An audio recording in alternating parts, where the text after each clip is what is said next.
welcome to another edition of the Film Geeks Podcast, Quarantine Edition. And joined us with me, as always, are Arindam, Anirban, and a very special guest, Ishwar, from all the way down under.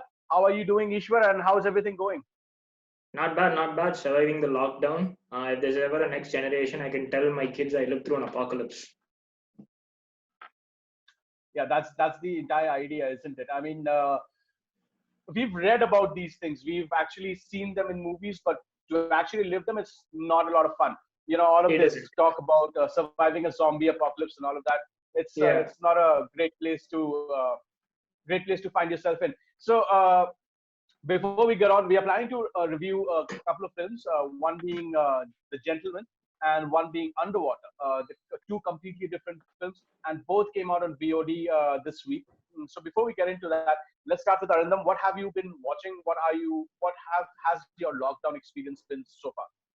My lockdown experience, being a privileged person who lives in an area where everything can be delivered at home, it has been wonderful. I know it is pretty harsh for most of the population in India, but just speaking for myself, it has been pretty good. I have been working from home and I've been watching a lot of stuff.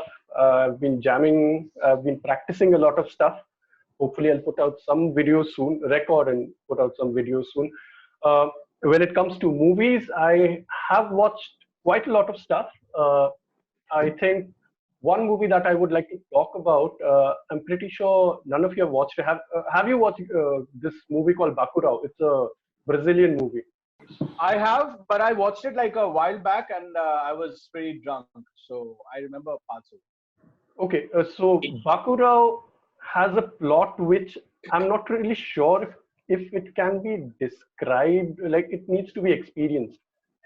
It's basically it's like Mad Max 1. It's like the apocalypse has taken place, but it's headed to Fury Road. It's not there yet.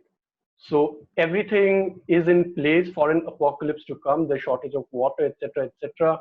A dam needs to be built. A town stands in its way, otherwise it will be flooded. There are terrorists who are helping out the town. So a group of mercenaries get hired to basically kill everyone in the town. And then they are using drones which are shaped like a flying saucer. This movie is exactly as odd as I'm describing it. Like, words can't describe how it's utterly crazy, and it's very, very violent. This is something that it actually looks like it was filmed on a very cheap camera and maybe released it's like a VHS release basically. And if you are willing to spend your time and watch something that you don't really see in the mainstream, I'd recommend you check out Bacurau.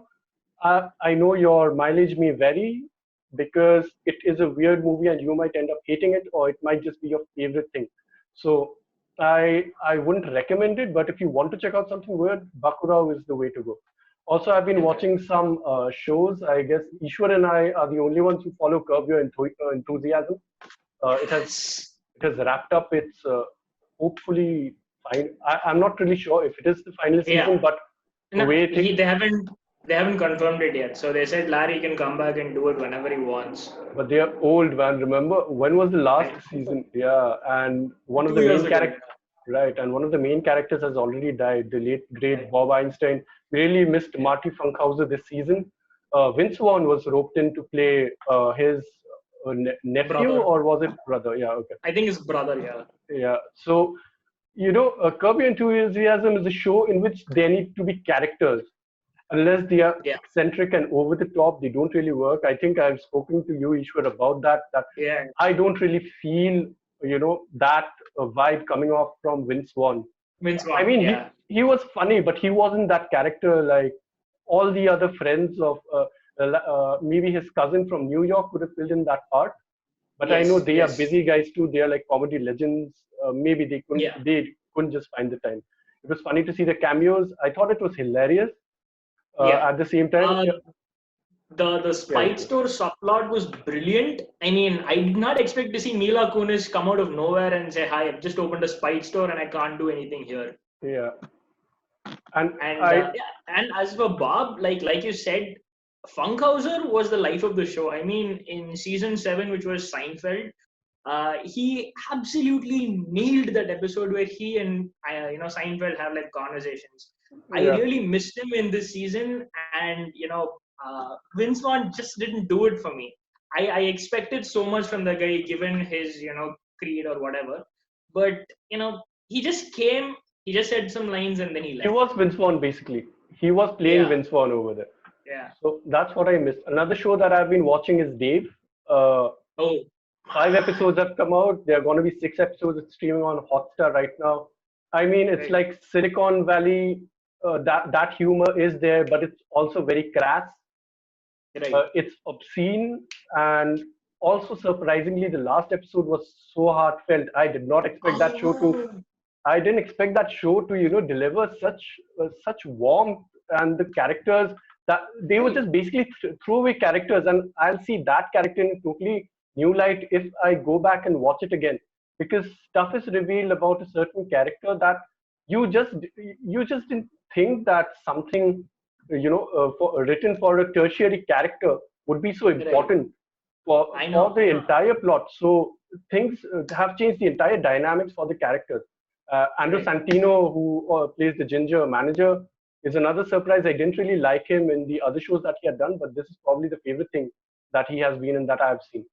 And No, yeah, and the beautiful thing about Dave is, everyone keeps talking so much about Atlanta, and Dave is right, pretty much in the same space as that.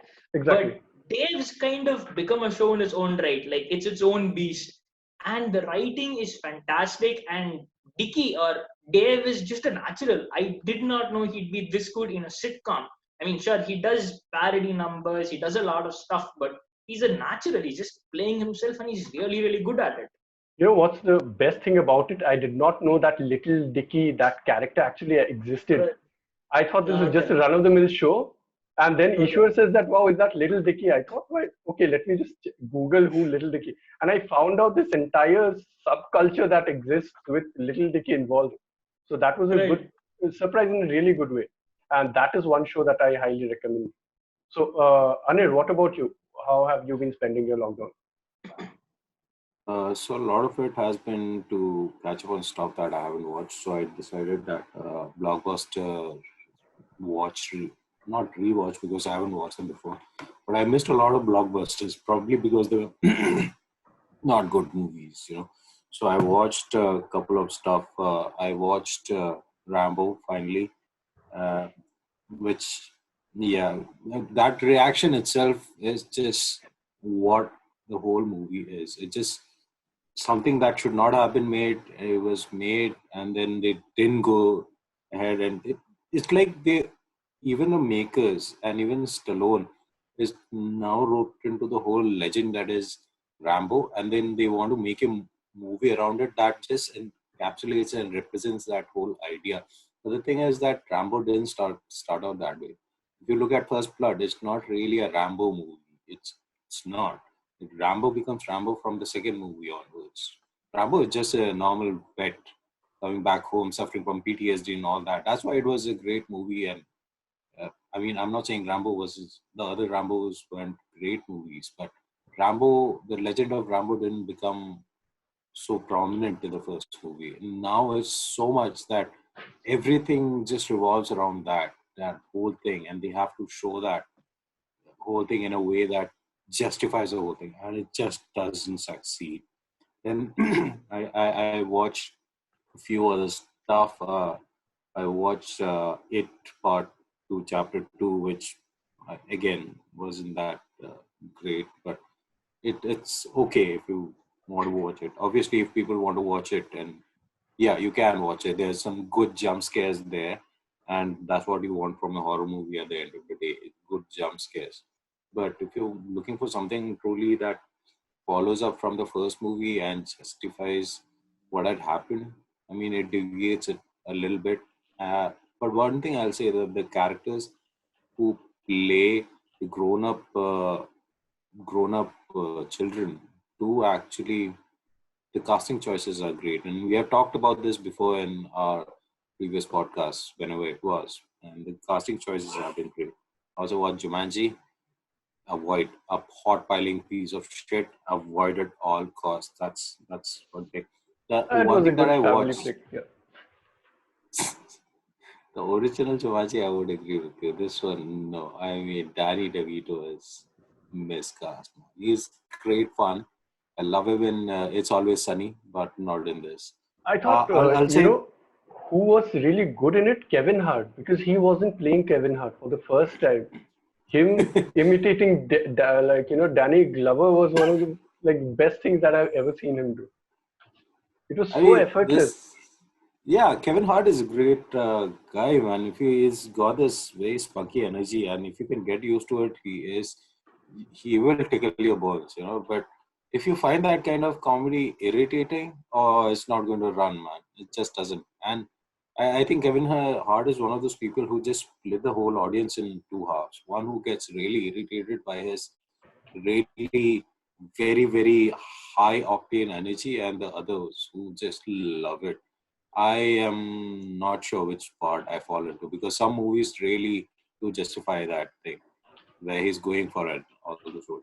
The thing is, he's going down that whole rock path, Dwayne Johnson path, where he plays sort of the same character in all his movies. And you've seen a lot of very popular actors who have succeeded with this. And then gradually the audience starts to get used to that whole idea, and then they get irritated by that whole idea, and by the end of their careers it's just something that they don't want.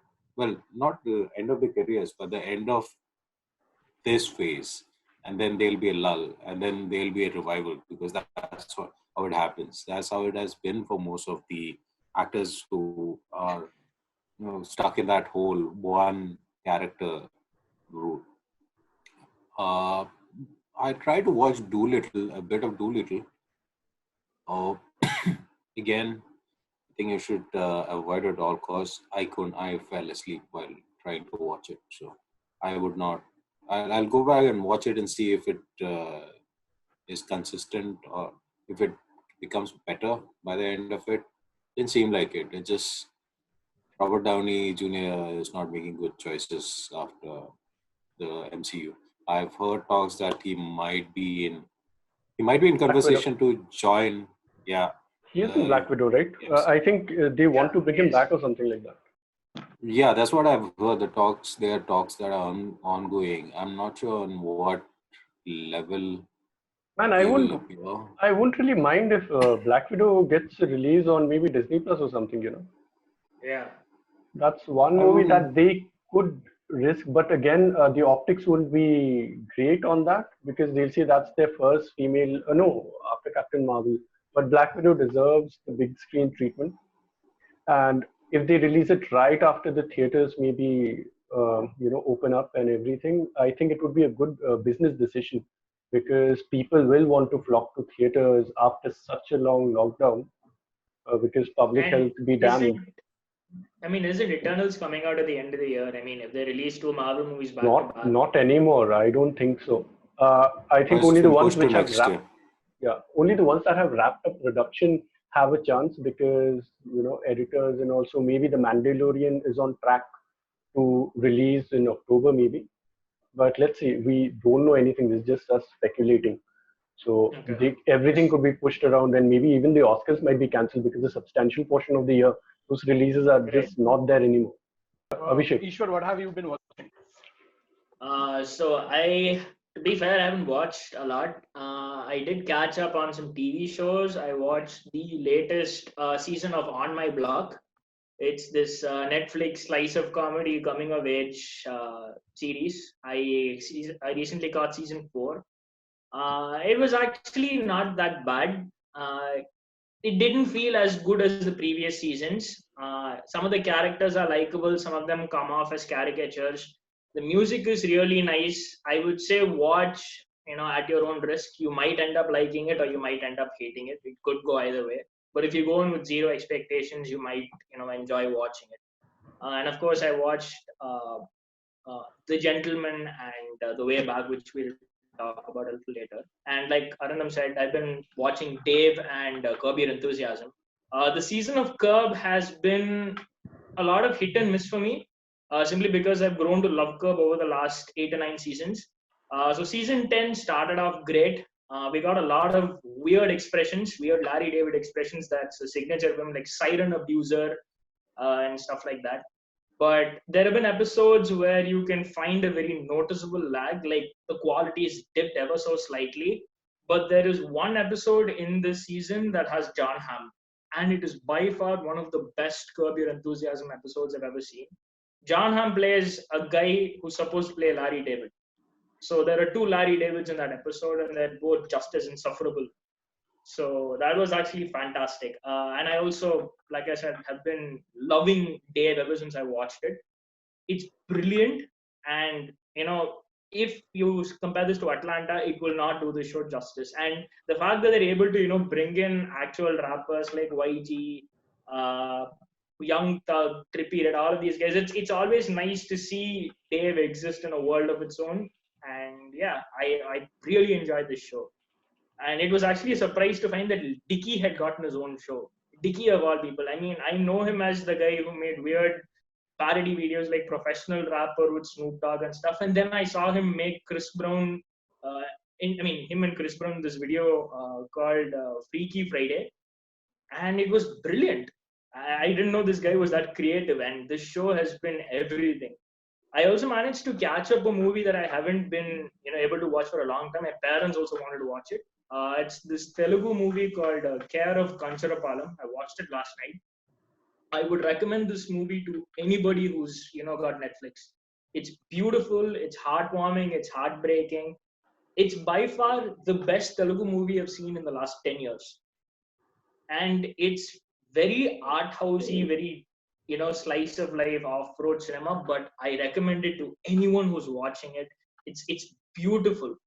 And yeah, I did manage to also watch I did manage to watch a couple of episodes of a new anime. So if we can talk about it, we can. It's called Dr. Stone. Okay, go for it. So Dr. Stone is basically adapted from an extremely popular manga.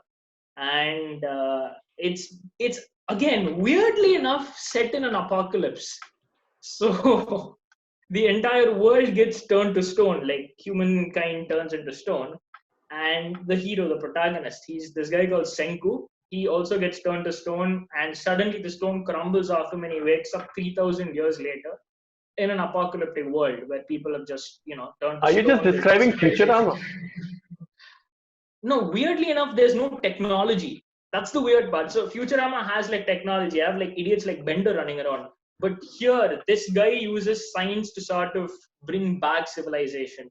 There is no technology. So it's weird because they use like solar powered machines, and it's like the birth of steampunk basically in a post apocalyptic world. Okay. That's probably the closest way to describe it. And I would also recommend for anyone who's into extremely good anime, like in terms of animation quality and fight sequences, please check out Demon Slayer. It's brilliant. The studio that's doing this are a bunch of guys called UFO Table. I think they did this extremely famous series called Fate Stay Night, the Fate series. And they've taken a lot of care into, making the fight sequences stand out that much more. I heard they even actually, so they have these fire dancing rituals in Japan. So I heard they took photographs and videos and rotoscoped it, and they made an entire animation sequence out of it. And then they drew in characters like that. So it was actually really good. So I would recommend Dr. Stone and Kimetsu no Yaiba. So yeah, that's what I've been up to. Okay, I'll forget about whatever the fuck I was watching and all. I'll go directly to the review. Fuck that. Yeah. Right, the first thing that we are going to review today, as promised, is The Gentleman. And it's kind of a return to form, as it's been written, directed, and produced by Guy Ritchie. The film stars Matthew McConaughey, Charlie Hunnam, Henry Golding, Michelle Dockery, Jeremy Strong, Eddie Marsan, Colin Farrell, and Hugh Grant. Basically, to sum up the plot, it's very, very, very plot heavy, like all good Guy Ritchie movies are. It basically follows an American drug magnate in the UK, and he is trying to get out of his drug business by trying to sell off his drug business to a guy who may or may not have ulterior motives. Uh, like I said, it's extremely plot heavy, so you have to pay attention to the screen all the time, and it's very entertaining. Like all great Guy Ritchie movies, like Lock, Stock, and Two Smoking Barrels, Snatch, and even Revolver to an extent, and Rock and Roll, of course. This follows a sequence of events which you really need to pay attention to. Otherwise, even a little slip of dialogue, you might miss on a huge plot point which will pay off later. So it's a movie which calls for multiple viewings. Uh, while currently it may not be as iconic as Snatch is, but it is definitely his best film since Snatch. It's a fantastic watch. I mean, Hugh Grant in this movie is a revelation. Uh, I don't think I have seen an actor reinvent himself this much over the past 5 years or so. It is a fantastic watch, and I would highly recommend it if you are into crime thrillers or British gangster dramas, or even stuff of what Guy Ritchie has made in the past. Let's start with Arindam. What did you have you watched The Gentleman, and what did you think? What's the Gentleman? I liked it. Of course, it's a Guy Ritchie movie returning to do what he does best. But it's not that I didn't have a few complaints. It is plot heavy, but I don't think it requires that much, back and forth going on. There's so much exposition in like maybe the first third, not third. I think it goes on for the entire length of the movie. There's so much exposition going on, and at the end of the day, it's unnecessary. You know what I mean? Because we watch what, like, he literally shows what's happening. I would have preferred a more show don't tell approach to it.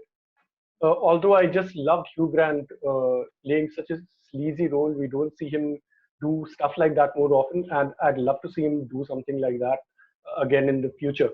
And if they make a real rock and roller, maybe somewhere 5 to 6 years down the line where they have lesser work to do, I'd like to see him return in some capacity.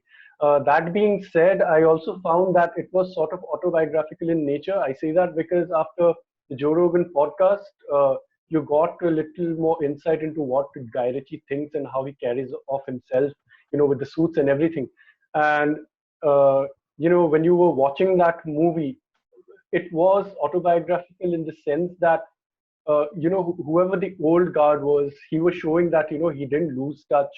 It was, he had come back to do something. He knew that there were people who were trying to get in on the genre. Like Matthew Vaughn, of course, is someone that is inspired by him and also has worked with him in movies like Mean Machines, which Guy Ritchie had produced. So and there are many more rip-offs of Guy Ritchie's who haven't been doing the task as well. So maybe that was something like, especially the part with the dragon races, the lion eats the dragon and everything. So I thought that that was his way of communicating that, he's still here. Doesn't matter if he's making family blockbusters. Guy Ritchie still has the balls to do something really well when he wants to. So I think his next movie is also a crime movie, and I can't wait for it. That being said, Gentlemen, I enjoyed it, but there were also unnecessary parts to it, which I thought could have used a little editing. And yeah, that's it. I think I enjoyed it quite a lot. What parts are you specifically talking about when you say some parts were unnecessary? Because I felt like this script has gone through a lot of iterations, and Guy Ritchie, he has gone through a lot of. He has given us a lot of blockbusters, and most of them shit. I mean, with the last period drama that he made, which was what was the name of that movie? Sorry, King Arthur. King Arthur was, well, the visuals were good, but as a movie itself, Aladdin, not King Arthur. Which one? Aladdin. Right. Well, even that didn't seem like a Guy Ritchie movie. None of those movies feel like Guy Ritchie movies. I'm not talking about the fact that he specializes in this specific UK British gangster genre. I'm just saying that none of those feel like even if you look at the tonality of it, for some bits of it, even Sherlock Holmes had Guy Ritchie elements in it, and it sometimes felt like, yeah, he directed it.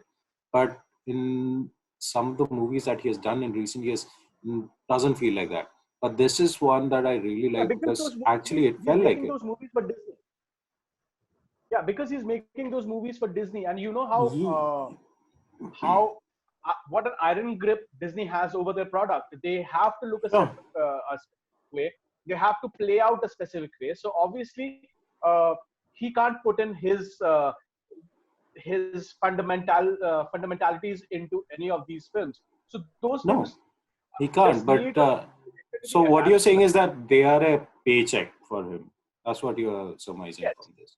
yes, That yeah, well, and that that is might be something which true, he has and confirmed as well.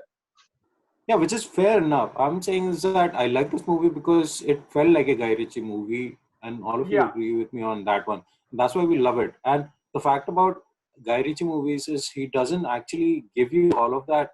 You so I think British gangsters are very different because there's not as much usage of guns in it, right? There are guns in there, but it's used as a last resort. It's never used. So there's just always this foreboding onto what will happen.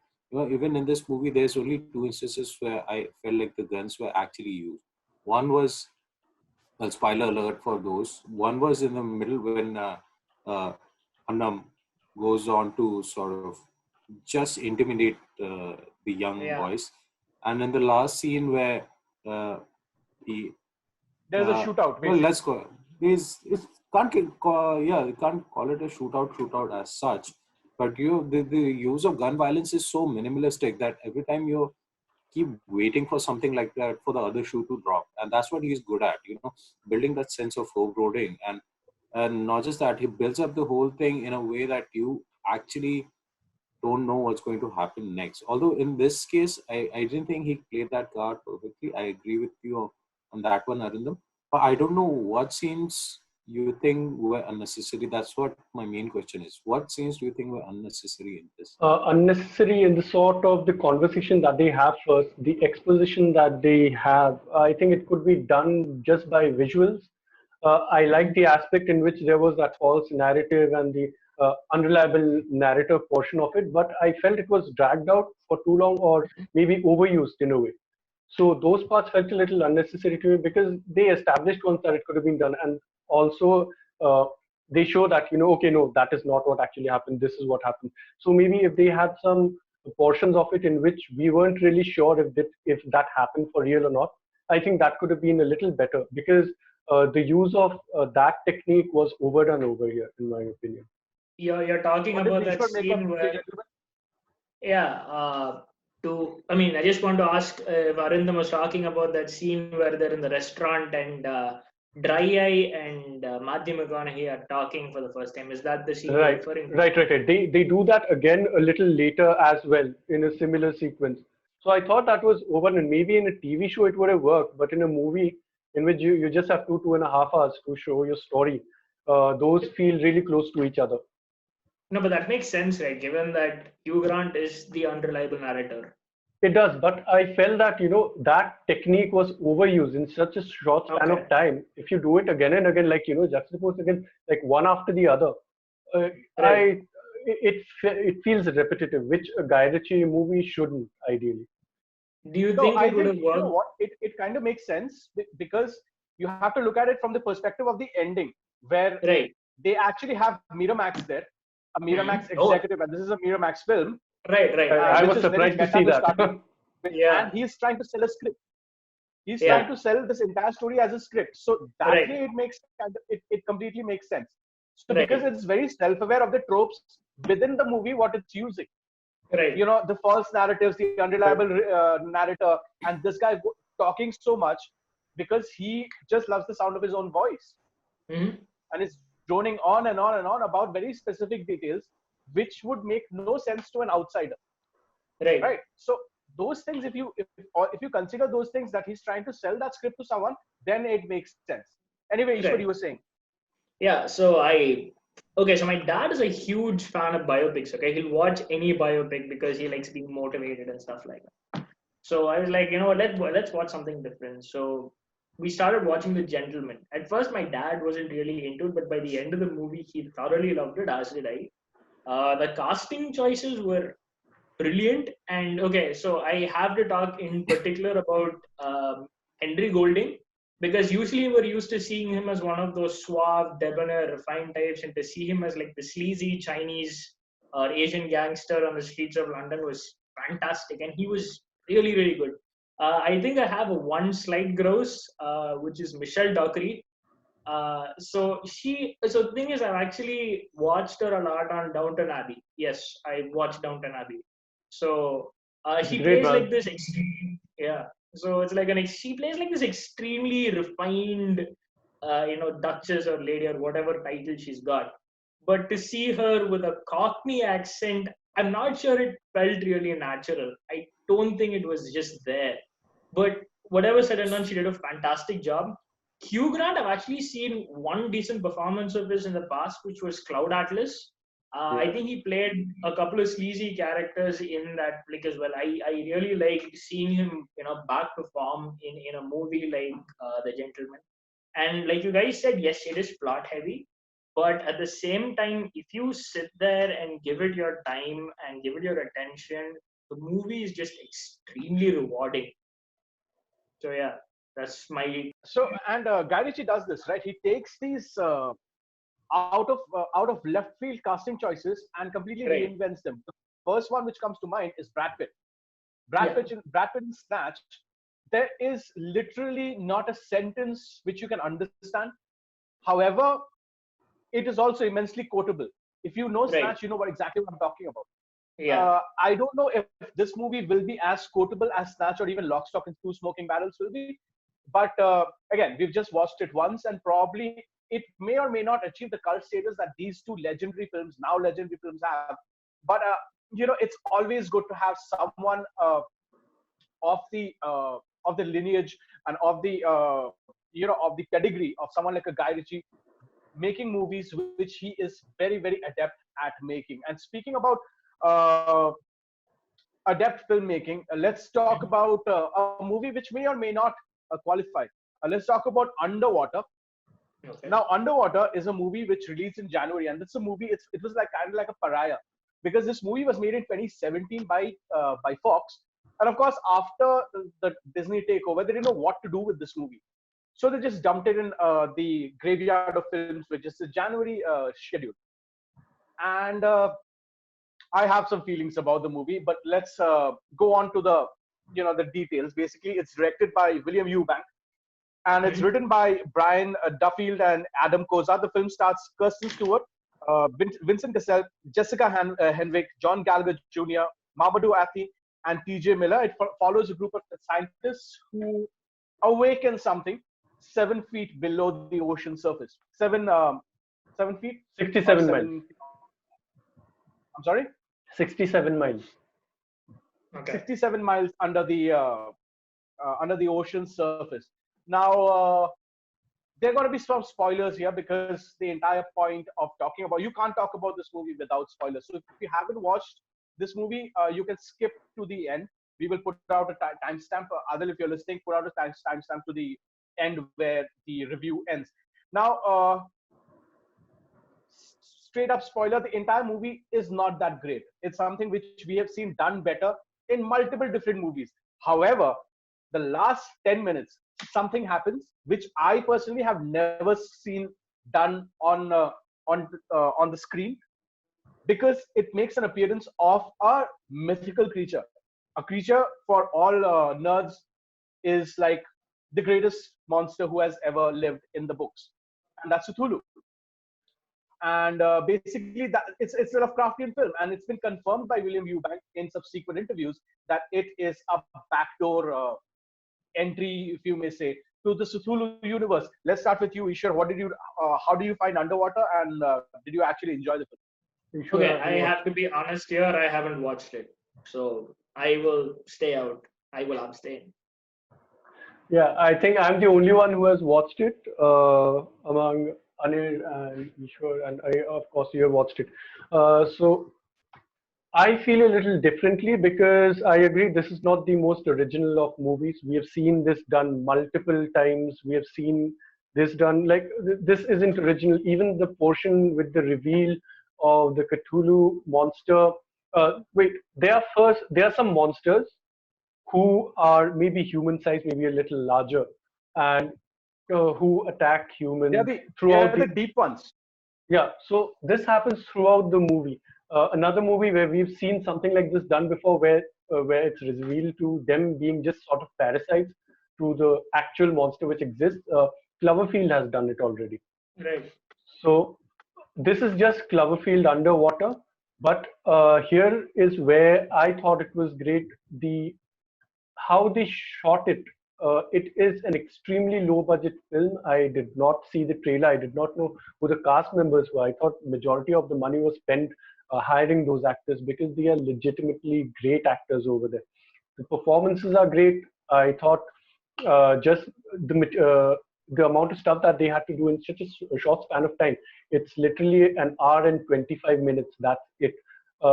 And given the budget that they had, I thought they did a better job shooting underwater fight sequences than Pacific Rim, the last 20 minutes of Pacific Rim, because literally you could not see anything in Pacific Rim, and they had all the money in the world to do that.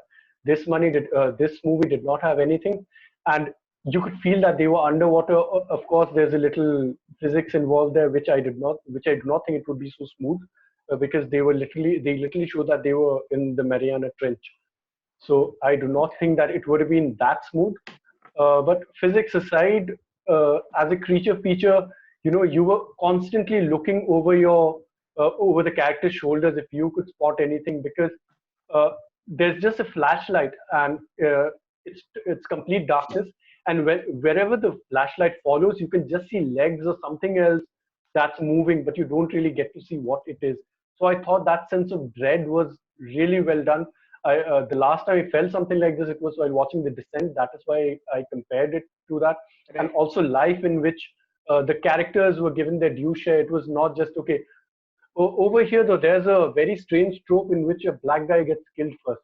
So again, it's returned to those tropes. So other than that, I thought it was done quite well. I really enjoyed it. This is just a one-time flick that you won't regret watching at all.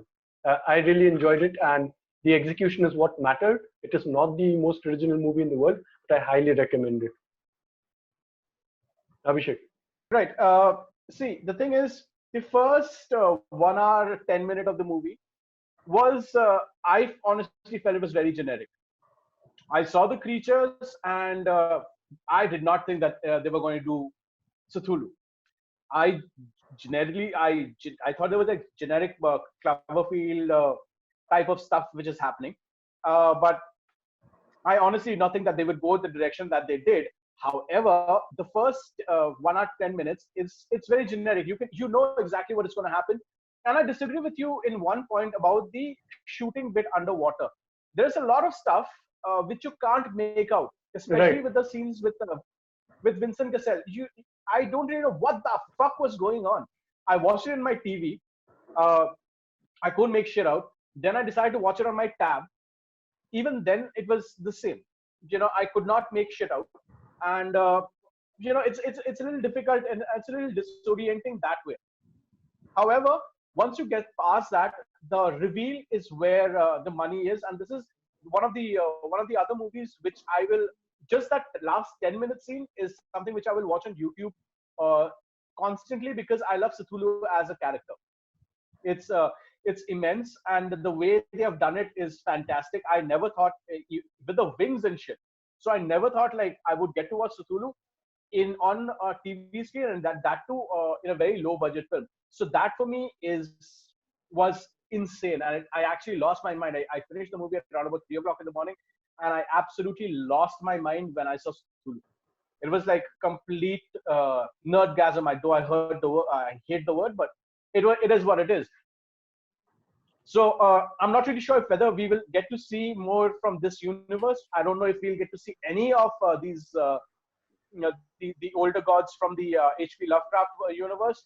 But here's hoping, because this is a movie which I think someone like Guillermo del Toro would have done wonders with, and he was making at the Mouths of Madness for years before. As always, he pulled out and made Shape of Water. However, this is something which a great adept director should be tackling as well.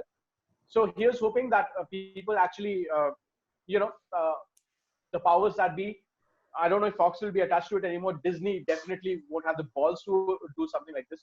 But here's hoping that someone like a Blumhouse or someone actually tries to make a movie which is completely based on the Miskatonic University and the entire H.P. Lovecraft I part of think the I universe. think they have made a Netflix show called Stranger Things in which they bring some of those characters.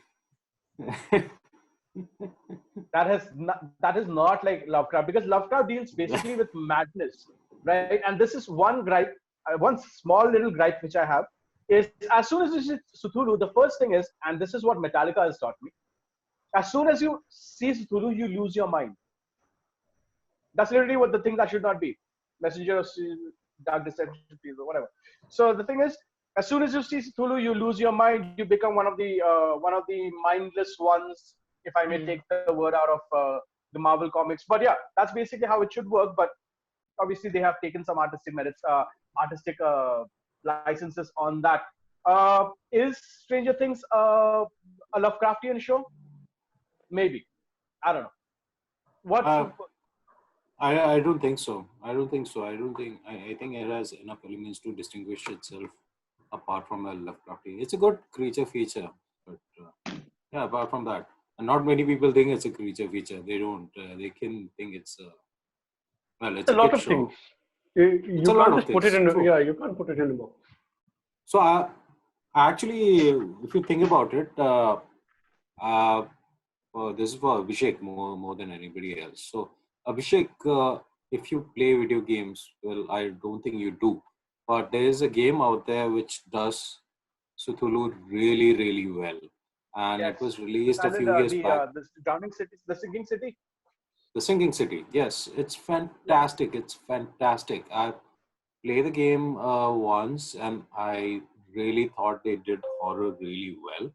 Not just horror, but they did the whole Cthulhu and the whole madness thing so well that if you guys are into the whole RPG thing, then this is something that you should go for definitely, and it'll be very rewarding if you're both into RPG as well as you're into video games. Then yeah, this is a game for you.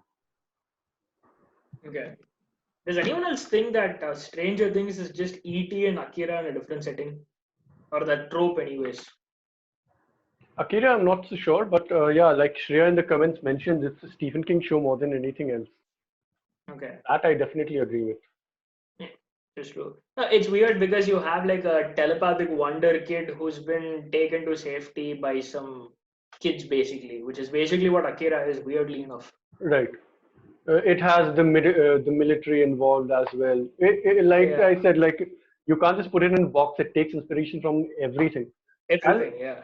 Yeah, I'll be interested to see what the Duffer Brothers do other than Stranger Things. We've not really seen something original from them, and that is what I'm interested in. Also, I think Stranger Things has declining quality, something which I've gone over in the group ad nauseum. Yep.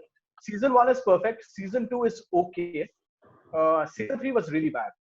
Yeah. So I'm not really sure what season 4 would hold, because none of these characters have, apart from Steve, and the character growth has not been there at all. Even Elle has been nerfed, who was the most compelling character. You thought Will Byers would have a huge role to play, but Will Byers, again, he's basically nothing. Elle's boyfriend is just a bitch. That's it. I mean, there is no character growth. Hopper was supposed to be. Hopper is suddenly like, he's also an asshole, and he's also a placeholder for a father figure for Elle, which kind of makes it weird. So I'm not really sure whether I really want a Stranger Things season 4. I'm really excited for it. I know it's happening, but I'm not really sure whether I'm really excited for Stranger Things season 4 as I was for Stranger Things season 2. I'm going to watch it, but I don't really have my hopes up whether it'll reach the dizzying creative heights that it had in season 1. So that being said, let's get on to our recommendations. What are the things that we are recommending. Let's start with you, Arindam. Yeah, so like I mentioned before, Dave is definitely a show. It's streaming on Hotstar right now that I highly recommend you check out. The sixth episode, it'll end with the sixth episode, which should be released this Thursday. So that's one. Second is the Brazilian movie Bacurau. It's really weird. If you want something weird, this is the only thing that I'm going to recommend. It might not be a good watch. It's a slow burn. It's very violent. It's not for everyone. So yeah, take caution.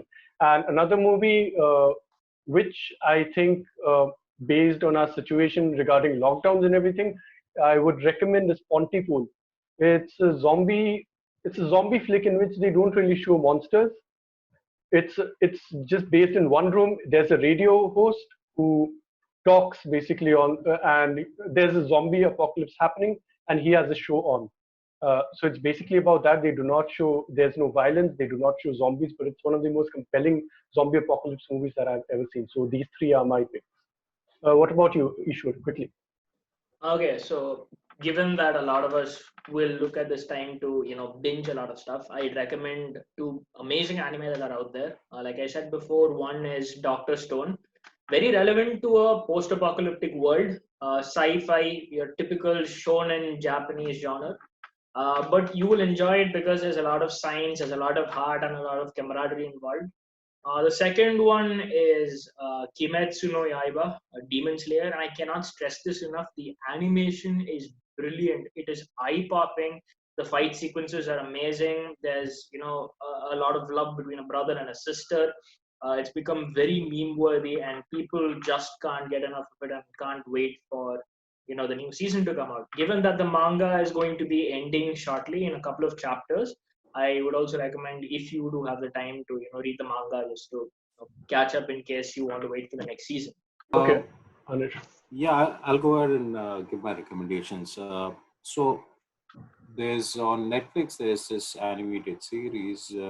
Sorry, not a series. It's an animated movie which is called Klaus. I don't know if all of you have watched it. I hope that this is high up your list, because this apparently is not a computer generated anime or animated movie. It is completely hand drawn. The way that they have achieved the whole look is by using software to give shadows, which gives it that whole 3D look.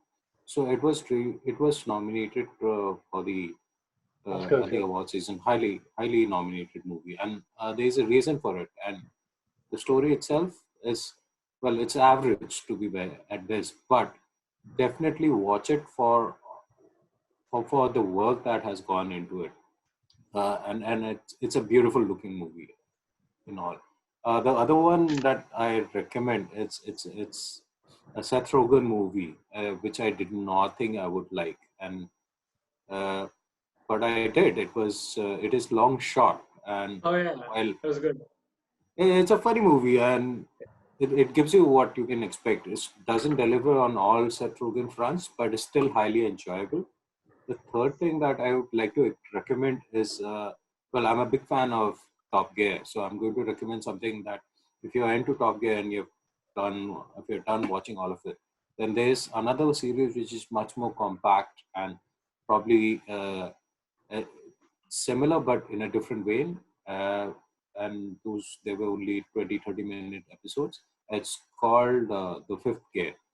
You can find it where, and you Okay. should definitely try and watch it if you are into Top Gear, that is. Yeah, will be right up your alley.